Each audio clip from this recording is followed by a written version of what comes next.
Hello guys, welcome to all job 365। तो teaching की vacancy permanent post के लिए आ गई है, जो गवर्नमेंट जॉब है। और ये बिल्कुल भी मतलब गेस्ट टीचर का नहीं है, ये गवर्नमेंट जॉब है और परमानेंट होने वाला है। वैकेंसी जो है ठीक ठाक है वैकेंसी, इसमें आप अप्लाई कर सकते हैं। और बाकी सारी क्राइटेरिया वगैरह हम आगे वीडियो में चेक कर लेंगे, जिसमें कि आपका सारा पोस्ट आ जाएगा, पोस्ट कौन से सब्जेक्ट के लिए है, और साथ में एलिजिबिलिटी क्राइटेरिया क्या है, लास्ट डेट क्या होगी, एज क्या है, एज रिलैक्सेशन क्या है, कैसे आपका एग्ज़ाम होगा, किस तरीके से सिलेक्शन की लिया जाएगा कैंडिडेट्स का। तो सारी चीज़ें आपको वीडियो में आगे देखने को मिलेगा। अगर वीडियो पसंद आए तो लाइक ज़रूर कीजिए, चैनल को सब्सक्राइब करके नोटिफिकेशन बेल को ज़रूर दबाइए, ताकि आपके पास इसी तरीके का अपडेट पहुँचता रहे, क्योंकि इस चैनल पे आपको टीचिंग से रिलेटेड और नॉन टीचिंग से रिलेटेड सभी तरीके की वैकेंसी की अपडेट देखने को मिल जाती है। तो चलिए शुरू करते हैं वीडियो को, और अगर आप चाहें तो रिलेटिव के साथ शेयर भी कर सकते हैं। सबसे पहले तो हम बात कर लेते हैं कि पोस्ट है, कौन कौन सी पोस्ट है, कौन से सब्जेक्ट के लिए है। तो सबसे पहला जो है बायो का है, इसमें 5 वैकेंसी है बायो के लिए। केमिस्ट्री के लिए 6 वैकेंसी है, इकोनॉमिक के लिए 2 है, और इंग्लिश के लिए यहाँ पे 23 वैकेंसी है, जोग्राफ़ी के लिए 3 वैकेंसी है, हिंदी के लिए 10 वैकेंसी है, हिस्ट्री के लिए 4 है, और यहाँ पे होम साइंस के लिए 3 वैकेंसी है, और मैथमेटिक्स के लिए 4 है, म्यूज़िक के लिए 2 वैकेंसी, फिजिकल एजुकेशन के लिए 6 है, फिजिक्स के लिए 7 है, पॉलिटिकल साइंस के लिए 9 है, पंजाबी के लिए यहाँ पे 7 वैकेंसी है, और यहाँ पे संस्कृत के लिए 2 वैकेंसी है, सोशोलॉजी के लिए 5 वैकेंसी है। तो टोटल मिला के नंबर ऑफ़ वैकेंसी जो है वो 98 वैकेंसी है। अब आप कहेंगे 98 तो बहुत कम वैकेंसी है। हाँ, बहुत कम वैकेंसी तो है, लेकिन आपको तो सिर्फ अपने लिए एक ही सीट चाहिए ना। तो आपको ये नहीं सोचना है कि वैकेंसी कम है, नंबर ऑफ़ वैकेंसी से आपको कोई लेना देना नहीं होना चाहिए। अगर आप पढ़ाई कर रहे हैं और स्टडी पीरियड में हैं, तो आपको हर एक वैकेंसी को फिल करना चाहिए, क्योंकि कहाँ पे आपको जॉब हो जाए इसका कोई पता नहीं है, ठीक है ना। और सीट तो आपको एक ही चाहिए अपनी जॉब के लिए, ठीक है। तो चलिए आगे देख लेते हैं हम ये वैकेंसी रिलीज़ कहाँ से हुई है। तो यहाँ पे आप देख सकते हैं, एजुकेशन डिपार्टमेंट चंडीगढ़ से वैकेंसी रिलीज़ हुई है। पहले भी रिलीज़ हुई थी, अभी फिर से रिलीज़ हुई है यहाँ पे।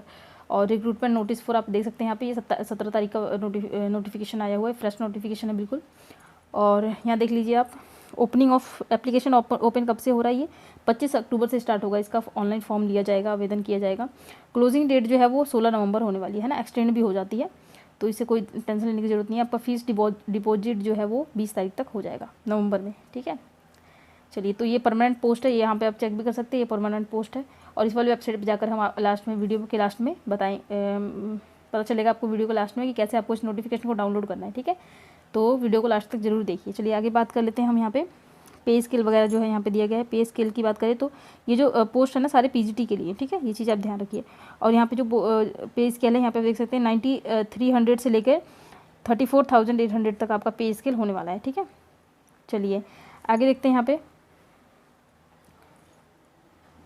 हाँ, फीस की बात करें तो यहाँ पे फीस का दिया गया है। अगर आप जनरल कैटेगरी से हैं तो यहाँ पे 1000 रुपीज़ लगेगा आपका, और अगर आप ऐसी कैटेगरी से बिलोंग करते हैं तो 500 लगेगा आपका फॉर्म भरने के लिए, ठीक है। और अगर आप पीडब्ल्यू से बिलोंग करते हैं तो यहाँ पे आपका जो है कोई भी पेमेंट नहीं लगने वाला है, फ्री ऑफ कॉस्ट आप यहाँ पे अप्लाई कर पाएंगे। आगे हम देख लेते हैं, तो ये कुछ ये वही है इम्पॉर्टेंट डेट और पे स्केल।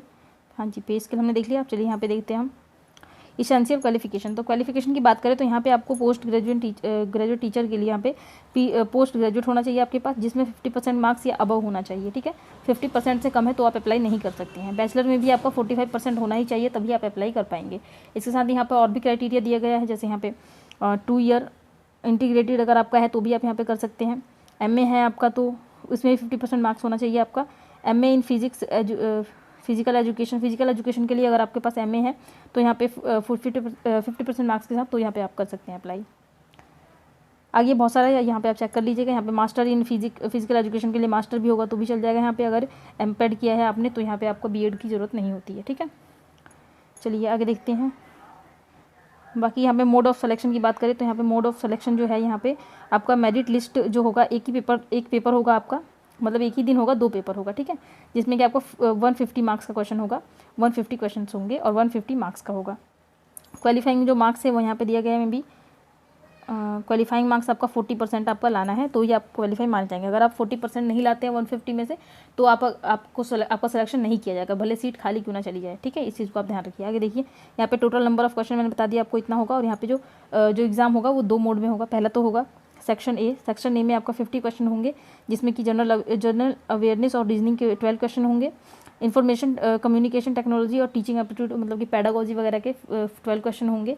अर्थमेटिक और न्यूमेरिक का यहाँ पे 12 क्वेश्चन होगा, और साथ में यहाँ पे आपका जो है इंग्लिश, हिंदी और पंजाबी, इन सभी से मिला के 14 क्वेश्चन आएंगे। तो यहाँ आप देख लीजिए, इंग्लिश के 5 क्वेश्चन होगा, हिंदी का 5 क्वेश्चन होगा और पंजाबी का 4 क्वेश्चन होगा। ठीक है, तो आप पंजाबी को छोड़ भी सकते हैं अगर आप अदर स्टेट के कैंडिडेट हैं, तो यहाँ पे सभी अलाउ हैं, अदर स्टेट के कैंडिडेट भी और जो चंडीगढ़ के हैं वो भी। ठीक है, तो यहाँ पे अगर आप चाहें तो ये 4 नंबर का छोड़ भी सकते हैं, बाकी सब पे आप अच्छी मेहनत करेंगे तो यहाँ पे मार्क्स आपके अच्छे आएंगे।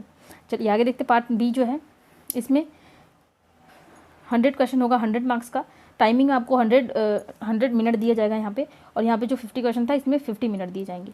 तो यहाँ पे आपका जो है question related to subject specific से आपका होगा। अगर आपने जैसे बायोलॉजी के लिए अप्लाई किया है तो बायोलॉजी के क्वेश्चन होंगे इस तरीके से। ठीक है, चलिए आगे देख लेते हैं। यहाँ पे नेगेटिव मार्किंग की भी बात की गई है, तो यहाँ पे 0.25 नेगेटिव मार्किंग होगी आपकी, और दोनों ही में आपको जो है 40% मार्क्स लाना ज़रूरी है, तो ये आप क्वालिफाइड माने जाएंगे। और जो पेपर होगा वो आपका हिंदी और इंग्लिश दोनों लैंग्वेज में होगा, तो इसमें आपको कोई दिक्कत होने वाली नहीं है। अगर आप हिंदी मीडियम के हैं तो हिंदी में कीजिए पेपर, इंग्लिश मीडियम के हैं तो इंग्लिश में कीजिए। सिलेक्शन प्रोसेस की हमें बात करें तो all the candidate who will submit online application along with,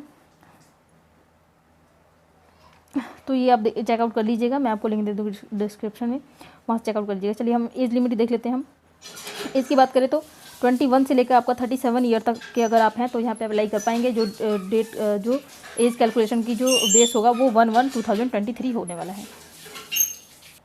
age relaxation की बात करें तो यहाँ पे देखिए, यहाँ पे क्लियरली बताया गया है कि एज रिलैक्सेशन में आपका यहाँ पे age relaxation to other category will be given as per instructions of government of India. तो इंडिया के गवर्नमेंट ऑफ इंडिया के हिसाब से जिस तरीके से एज रिलैक्सेशन दिया जाता है उसी तरीके से दिया जाएगा। तो नॉर्मली तो यही होता है कि अगर आप ओबीसी से हैं तो 3 साल का दिया जाता है, और SC ST वालों को 5 साल का रिलैक्सेशन दिया जाता है यहाँ पे। चलिए आगे देखते हैं क्या है। ऑनलाइन एप्लीकेशन कैसे करना है वो यहाँ पे दिया गया है, प्रोसेस वगैरह यहाँ पे आप देख करके प्रोसेस जो है फॉलो करके अप्लाई कर पाएंगे। ठीक है, या फिर आप कैफे चले जाइए, वहाँ से कर लीजिए तो ज़्यादा बेटर होगा। बाकी आप इसको पढ़ लीजिएगा जो भी है। हम आगे चेकआउट कर लेते हैं। ये इंपॉर्टेंट डेट है जो मैंने आपको पहले ही बता दिया है, और यहाँ पे भी दिया गया है, आप चाहे तो स्क्रीनशॉट ले लीजिए। तो ये जनरल इंस्ट्रक्शंस है, इनको आप अपने बिहाव पे रीड कर लीजिएगा, क्योंकि इससे अगर इसको हम रीड करने लगे तो वीडियो बहुत लंबी हो जाएगी। बाकी जो इसेंशियल जो भी आपका जो ज़रूरी था इसके रिगार्डिंग जो भी नॉलेज वो मैंने आपको प्रोवाइड करा दिया है। अगर आपको कुछ भी पूछना हो तो आप यहाँ पे आप कमेंट करके पूछ सकते हैं। यहाँ देखिए, जो आपका जो ये फॉर्म होगा वो ऑनलाइन ही एक्सेप्टेबल होगा, ऑनलाइन आपको आवेदन करना होगा। तो 25 अक्टूबर से स्टार्ट होने वाला है। तो अब चलते हैं हम इसके वेबसाइट पे और चेक कर लेते हैं कि कैसे आपको इस नोटिफिकेशन को डाउनलोड करना है। तो गाइज़ ये है इसकी ऑफिशियल वेबसाइट, आपको लिंक मिल जाएगा डिस्क्रिप्शन में, वहाँ से आप यहाँ पे पहुँच जाएंगे डायरेक्ट। आपको स्क्रॉल डाउन करना होगा, नीचे यहाँ पे लिखा देखिए recruitment notice for the post of lecturer. तो लेक्चरर यहाँ पे आपको क्लिक करना है, जो नीचे दिया गया है यहाँ पे क्लिक करेंगे आप, तो यहाँ पे नोटिफिकेशन आपका डाउनलोड हो जाएगा। यहाँ पे अगेन दिखा रहा है, क्योंकि मैंने पहले से डाउनलोड किया है इसलिए अगेन दिखा रहा है। तो उम्मीद करती हूँ कि वीडियो आपको पसंद आई होगी। वीडियो में सारी इन्फॉर्मेशन मैंने आप तक देने की कोशिश की है। अगर कुछ भी आपको पूछना हो तो कमेंट कीजिए, हर एक कमेंट का रिप्लाई डेफिनेटली आपको यहाँ पे मिल जाएगा। और साथ में आप चैनल को सब्सक्राइब जरूर कीजिए, वीडियो को लाइक कीजिए और ज़्यादा से ज़्यादा शेयर कीजिए, ताकि लोगों तक इन्फॉर्मेशन पहुँच जाए। बहुत से लोगों के पास इन्फॉर्मेशन ही नहीं पहुँच पाता है, उनको लगता है कि वैकेंसी आई ही नहीं है। जब वैकेंसी बहुत ज़्यादा नंबर ऑफ पोस्ट होता है तो बहुत ज़्यादा शॉर्ट होता है, लोगों को ज़्यादा पता चलता है कि हाँ वैकेंसी आई है। लेकिन जब नंबर ऑफ वैकेंसी कम होती है तो लोगों को पता ही नहीं चल पाता कि वैकेंसी आई हुई है, तो लोग कम फील करते हैं। तो आप बिल्कुल ये मत करें कि कंपटीशन बहुत ज़्यादा है, मैं यहाँ पे अप्लाई ना करूँ। तो इससे क्या होगा कि आपका एक तो जो एक्सपीरियंस हो जाता है एग्ज़ाम देने का, वो टाइम मैनेजमेंट वगैरह सारी चीज़ें आपको बार बार जब आप एग्ज़ाम देते हैं तो हर चीज़ समझ में आती है। हर एक गलती, जैसे आपने कोई एग्ज़ाम दिया उसमें कोई गलती की, फिर नेक्स्ट एग्ज़ाम में जब आप बैठते हैं तो वो गलती आप नहीं दोहराते हैं। तो इससे आपका जो है एक्सपीरियंस अच्छा होता है एग्ज़ाम देने का। ठीक है, तो चलिए मिलती हूँ नेक्स्ट वीडियो में। कमेंट में राधे राधे ज़रूर लिखें। जय श्री राधे।